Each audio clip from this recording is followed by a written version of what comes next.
Hi everybody. In this video we're going to discuss the famous Ashokan Farewell by J. Unger, and I want to invite you to visit his website. He's got sheet music available, CD recordings. You can find this tune on numerous CDs, and you can find the published sheet music for it. Plus he's got a cool newsletter that you can sign up for. So I invite you to visit the website that you see below. And let's get started learning the Ashokan Farewell. I'm going to play this nice and slow for you so you can try to follow along, so you can learn the basic melody. And I'm going to resist the urge to add any ornaments. We'll talk about ornaments later, although it's really hard not to do them, but I'm going to do my best. Here we go. 1, 2, 3, 1, 2.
Alright, so that was the basic tune of Ashokan Farewell, and the technique needed to play a beautiful fiddle waltz is beautiful tone and good bow speed control, smooth string crossings, and smooth bow changes.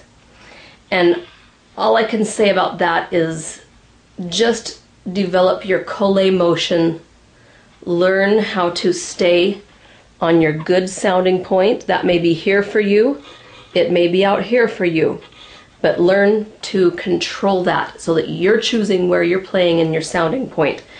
And learn how to milk the sound out of every single note.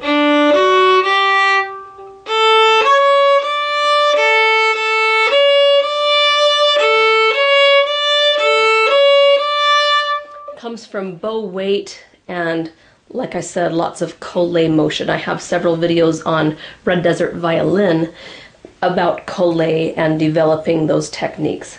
Okay, so that's the basic techniques that you need for a good fiddle waltz. Now, the Ashokan Farewell is in D major. So let's talk briefly about the D major scale and arpeggio. The basic one starts on your open D string.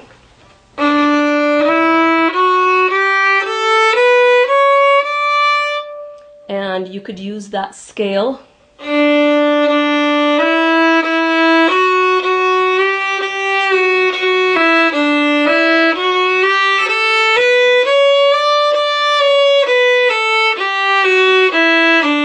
just to listen to your bow changes and your string crossings.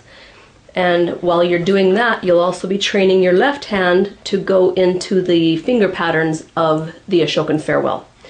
So that's the one octave. I'm sure you can already do that. And the one octave arpeggio is just as easy.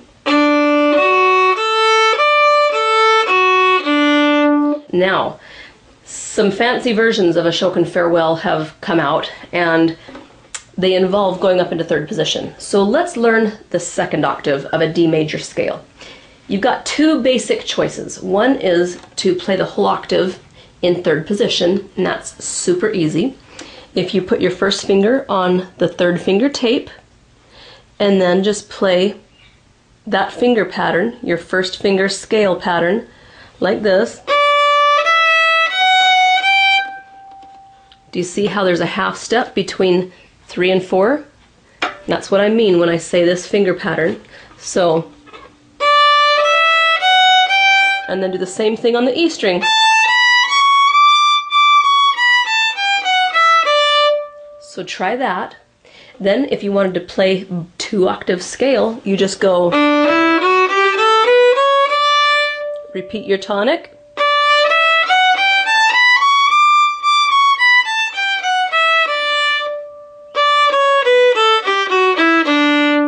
okay?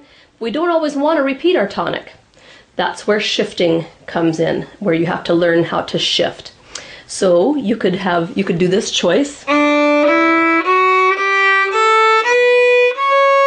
Now instead of putting my 3rd finger down, I'm going to shift my 1st finger up there.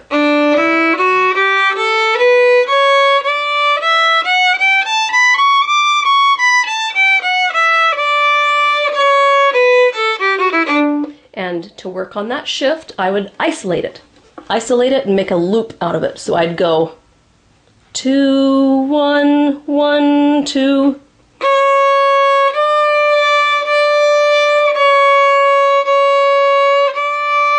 Sorry, I'm trying to get out of the way so you can see what I'm doing.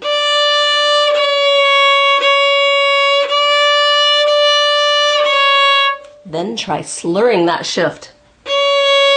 Oop.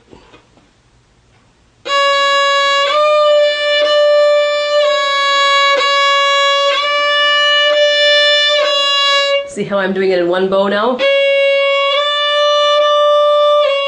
Instead of this.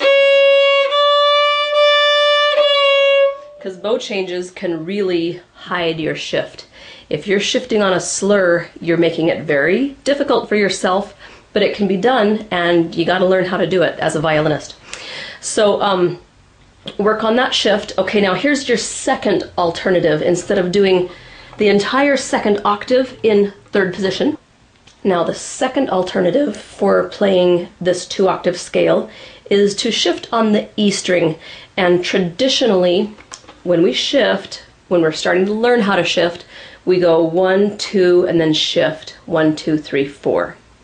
You'll learn every possible configuration of shift eventually, but that's a really good one to learn first of all, because it takes you from 1st position to 3rd position. So say you did your bottom octave, and you're going to do your top octave.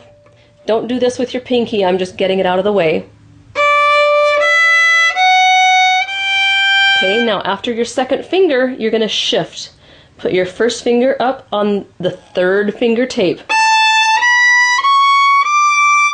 So watch this again. 3.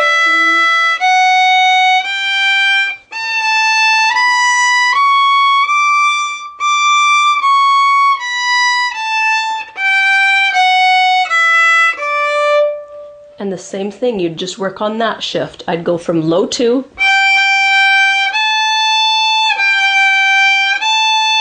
And then slur it.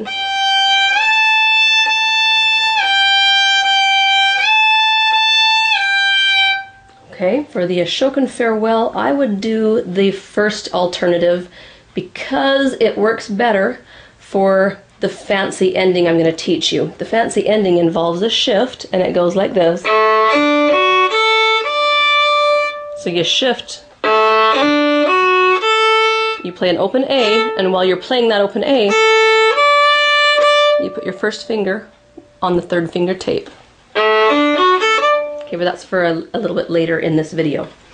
So I would work on the 1st alternative where you play and then shift.